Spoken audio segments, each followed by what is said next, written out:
일단 클래식의 의미에 대해서도 좀 알아보고요. 또 어떤 분들에게 이런 강의가 적합한지도 설명해 드리고, 왜 또 지금 클래식인가? 한국 연주자들이 세계적으로 활약을 하고 있다는데, 그분들은 어떤 면에서 뛰어나다는 것인지, 이런 이야기를 나눠보도록 할게요. 먼저 제 강의는 클래식 지식과 더불어서 클래식 활용을 원하는 분들께 추천드리고 싶습니다. 일단 음악은 들어서, 내가 이 음악 참 좋다라는 생각을 할 수 있으면 좋은 것 같고요. 그래서 그 음악에 대한 선입견이 없이 감정이 좋아지면 이제 좀 알고 싶어지죠. 그리고 그 음악을 듣는 것, 단순한 감상에서 그치지 않고 이 음악이 내 삶에 어떤 연계의 고리를 찾을 수 있는지, 클래식을 활용을 할 수 있는 부분은 어떤 것인지, 이런 것에 관심을 갖고 계시는 분들께 제 강의가 도움이 됐으면 좋겠어요. 예를 들면 저는 어떤 음악을 듣고 나면 그 음악이 만들어진 그 해에 어떤 일이 있었는지도 궁금하고요.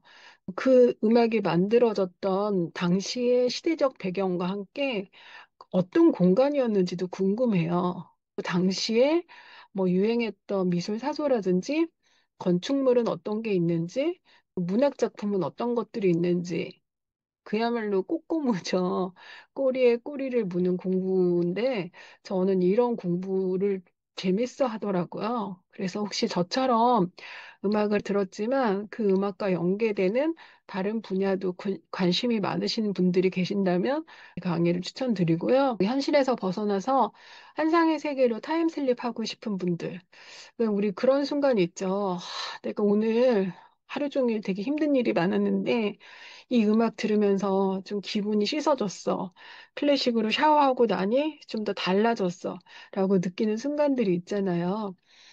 저는 심각하고 비루한 현실에서 바로 가장 빠른 순간에 환상의 세계로 타임슬립 할 수 있는 게 음악이라고 생각을 해요. 쉽게 생각하면 퇴근길에 제일 먼저 하는 게 아마 이어폰을 꽂는 일이 아닐까 싶어요. 이어폰에서 나오는 음악을 들으면서 여러분들이 바깥 풍경도 보시고 또 오늘 하루 어떤 일이 있었는지 반추해 보기도 하잖아요. 물론 듣는 음악이 대부분 여러분들이 편안하게 생각하시는 대중음악이겠지만 그 음악에 제가 좋아하는 이 클래식이 친구처럼 함께 할 수 있기를 바랍니다. 그리고 조성진, 임윤찬, 뭐 아주 기라성 같은 클래식 스타시죠. 그래서 한국의 세계적인 클래식 스타에 대해서 약간 로망을 품고 계시는 분들도 많이 계실 거라고 생각을 합니다. 또 그런 분들께도 강의를 추천드리고요. 음악 하나로 위로가 되는 건 아니겠지만 위로받고 싶은 분들, 음악이 따뜻한 담요처럼 뭔가 나를 포근하게 감싸 안아서 내가 좀 편안해질 수 있다면 그 음악이 큰 위로가 될 수도 있죠. 그리고 저도 여행을 참 좋아하는데요. 아까도 말씀드렸지만 음악이 만들어진 배경에는 분명히 시대와 공간이 있거든요. 그 장소를 여행할 때 예를 들어서 독일의 프랑크푸르트를 간다거나 라입지를 간다거나 아니면 영국의 런던을 갔을 때 나는 여기서 이런 음악을 듣고 싶어 하고 연결고리를 찾을 수도 있을 거예요. 그래서 음악을 들으면서 세계를 여행하고 싶은 꿈을 갖고 계신 분께도 이 강의를 추천드립니다. 그러려면 클래식과 친해지도록 좀 노력을 해야겠죠. 어떤 노력이 필요할까요? 저는 클래식과 친해지는 건 사람을 알아가는 방법과 비슷하다고 생각해요.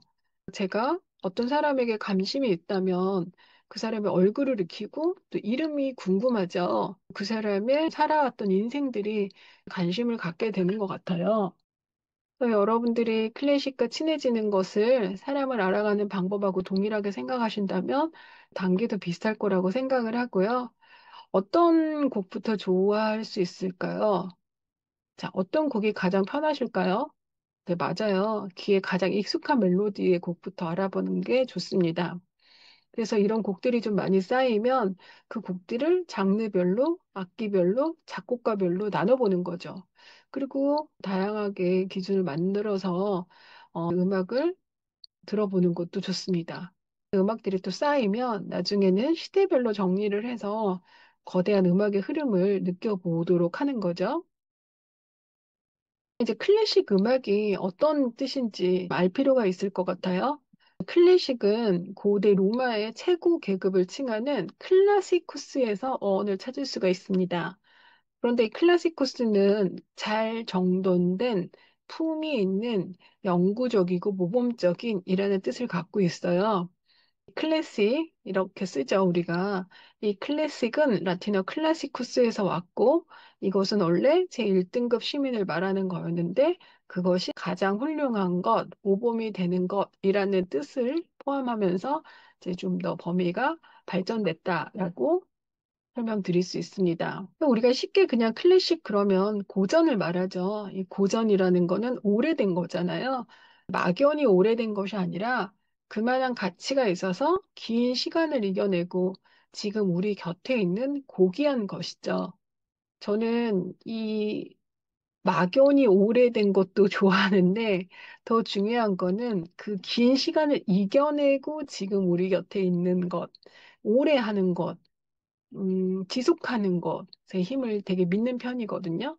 여러분들이 지금 유행하는 음악도 좋지만 오래전부터 지금까지 사랑받고 있는 음악, 사랑받고 있는 작품, 그런 것들을 우리가 클래식이라고 하면서 그것들이 주는 인사이트에 대해서도 관심을 많이 갖고 계실 거라고 생각을 해요. 클래식은 인간의 좋은 성품을 형성하는 데 막대한 영향을 끼칩니다. 그 말을 제가 한 게 아니고요. 소크라테스가 했었어요. 여러분들이 이 클래식이라는 거를 들으면서 좀 더 좋은 성품을 갖고 있는 그런 사람으로 되실 거라고 저는 생각을 하고요. 이 클래식이라는 단어 음악에 처음 사용했던 시기는 대략 18세기 말에서 19세기 초라고 해요. 특히 1800년대 초반 독일과 영국에서 본격적으로 쓰이기 시작했는데요. 그때 클래식이라는 단어를 쓴 이유는 고대 그리스 로마 예술처럼 영원할 가치를 지닌 음악이다.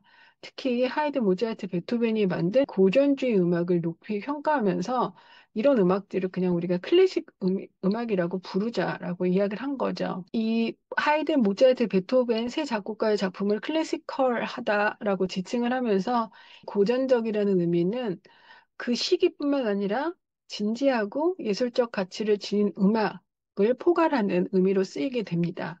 그 이전에 활동했던 뭐 바흐, 핸델, 슈베르트 같은 이런 사람들의 음악도 우리가 클래식이라고 하자라고 이야기를 하게 된 거죠. 클래식은 형식과 악보에 기반한 생활 예술 음악 전통 전체를 말하는 겁니다. 오늘은 이렇게, 내일은 저렇게 할 수 없는 음악이죠. 규칙이 있잖아요. 엄격합니다. 자, 좋은 음악이 좋은 사람을 만든다. 고대 그리스의 철학자 소크라테스가 했던 말이죠. 어, 이 작품은 파리 루브르 박물관에 가면 볼 수 있는데요.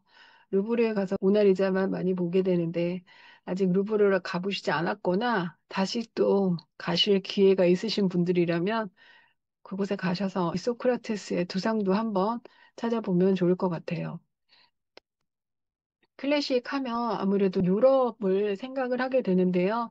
유럽이라는 지명은 예전에 제우스가 에우로페를 태우고 다녔던 곳을 유럽이라고 했대요. 에우로페는 페니키아의 공주였습니다. 예쁜 공주를 태우고 다녔던 곳을 유럽이라고 하자 했는데 이 유럽과 에우로페 자세히 보시면 이미 눈치채셨겠지만 EUROPE 이렇게 쓰죠. 그래서 그걸 영어로 쓰면 유럽이 되는 겁니다. 마지막으로 그렇다면 이제 클래식의 의미는 알았고 대체 왜 지금 클래식인가? 클래식 들으면 뭐가 좋은가? 뭐가 좋아서 여러분 클래식 듣는다고 생각하세요? 좋아하는 분들에게는 이런 질문이 좀 의아할 수도 있어요. 아니, 클래식을 왜 안 들어? 이렇게 반문할 수도 있거든요. 그런데 요즘은 특히나 한국 연주자들이 정말 세계적으로 엄청난 활약을 하고 있잖아요. 오죽하면 그 벨기에의 음악 감독이 2021년에 K 클래식 제너레이션이라는 영화를 만들었습니다. 다큐멘터리인데요. 이 영화 안에는 2014년 퀸 엘리자베스 콩쿠르 우승자 소프라노 황수미, 2014년과 2015년에 굵직굵직한 세계적인 콩쿠르를 석권했던 피아니스트 문지영, 또 임지영 바이올리니스트시죠. 이런 분들의 이야기가 담겨 있는데요. 저는 굉장히 재밌게 봤습니다. 여러분도 관심 있으시면 한번 찾아보셨으면 좋겠고요. 한국 음악가들이 이력을 드러낼 수 있었던 여러 이유를 제가 정리를 해봤는데요. 첫 번째로 우리는 굉장히 체계적인 교육 인프라를 갖고 있죠. 뭐 한국예술종합학교라는 아주 좋은 학교도 있고요. 또 그 학교의 산하 기관인 영재교육원도 있고 또 해외 유학 네트워크도 너무 잘 발달되어 있죠. 이제 뭐 80년대에는 사실 해외 유학을 간다는 게 그렇게 흔한 일은 아니었습니다만은 그 90년대 이후부터 많은 사람들이 유학을 가기 시작했고 저부터서도 90년대 유학을 갔으니까요. 그때 당시에 이미 한국 학생들이 유럽에서 공부하고 있는 분들이 굉장히 많았습니다. 미국은 더 말할 나위 없죠. 해외 유학 네트워크도 잘 되어 있고 어린 나이부터 뭐 국제 마스터 클래스라든지 콩쿠르를 출전할 수 있는 기회도 많아졌고요. 두 번째로는 기교를 넘어서 음악적 철학에 집중을 하게 됩니다. 과거에는 뭐 콩쿠르용 스타일 이러면서 아주 테크닉적인 부분에만 신경을 썼다면 요즘은 개성과 깊이 있는 해석에 더 의미를 두는 연주자들이 많아졌죠. 특히 임윤찬 피아니스트의 2021년 방클라이번 콩쿨 실황에서는 엄청난 인기를 보여줬잖아요. 그래서 악보를 해체하고 재구성한 듯한 해석으로 충격을 줬던 그 영상, 아직도 유튜브에서 최고의 영상으로 뽑히던데요. 그 영상도 한번 제가 설명에 첨부해 놓도록 하겠습니다. 젊은 분들이 이제 많이들 등장을 하시면서 국제적인 감각과 소통 능력도 뛰어나게 되고 요즘 뭐 유튜브, 저도 지금 유튜브로 여러분들 만나 뵙고 있는데 유튜브나 SNS로 젊은 팬들과 직접 소통하시면서 팬층이 굉장히 확대가 됐죠. 한국 문화가 전반적으로 뭐 K 클래식뿐만 아니라 K-팝이라든지 K 드라마 등 이런 것들이 이제 결합하면서 문화 강국의 이미지를 심어주게 됐습니다. 해외 오케스트라 음반사도 한국 연주자에게 굉장히 큰 관심과 기회를 제공하고 있죠. 한국의 클래식 연주자들이 굉장히 많은데 아주 나이가 많으신 분들부터 제가 한번 정리를 해봤어요. 뭐 백건우 피아니스트시죠? 1946년생이시고 이름을 많이 들어보셨을 거예요. 그리고 뭐 정경아, 정명훈, 조수미 아주 기라성 같은 분들이시잖아요. 이름 많이 들어보셔서 나 이름은 들어봐서 하시는 분들 많으실 텐데요. 이분들이 벌써 70세가 넘으셨습니다. 그리고 소프라노 조수미 선생님 63살이시고요. 그리고 뭐 이제 80년대, 90년대에 태어나신 분들이 뭐 손여름, 조성진, 바이올리스트 양인모 이런 분들이 있어요. 그리고 이제 2000년대생으로는 임윤찬 피아니스트도 있고 한재민 첼리스트 있고요.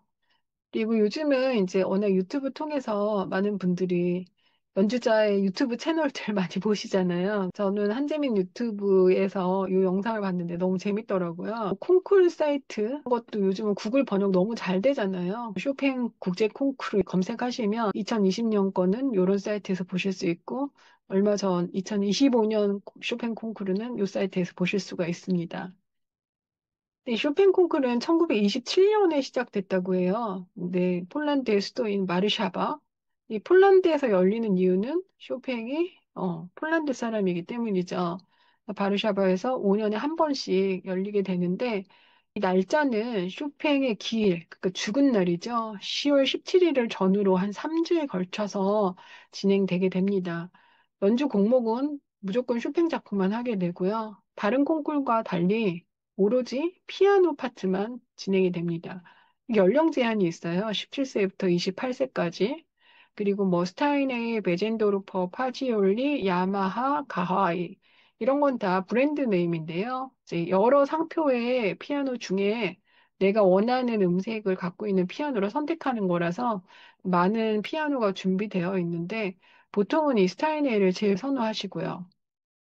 회 우승자까지는 소련, 뭐 러시아죠. 러시아나 폴란드 출신으로만 있었는데 1960년에 이탈리아의 마우리치오 폴리니라는 얼마 전에 돌아가셨어요. 심사위원장인 아르투르 루빈슈타인에게서 우리 심사위원보다도 누구보다도 뛰어나다라는 평가를 받으면서 이제 이탈리아 사람이 신흥 우승자가 되기 시작한 거죠. 우리나라에서도 2005년에는 임동민, 임동혁 형제가 공동 수상하게 되고요.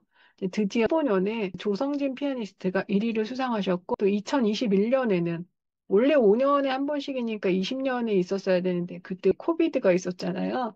그래서 2021년에 열렸는데 대한민국의 본선 진출자가 3명이나 되고 2025년에도 한국 연주자들이 아주 좋은 연주를 펼쳤습니다.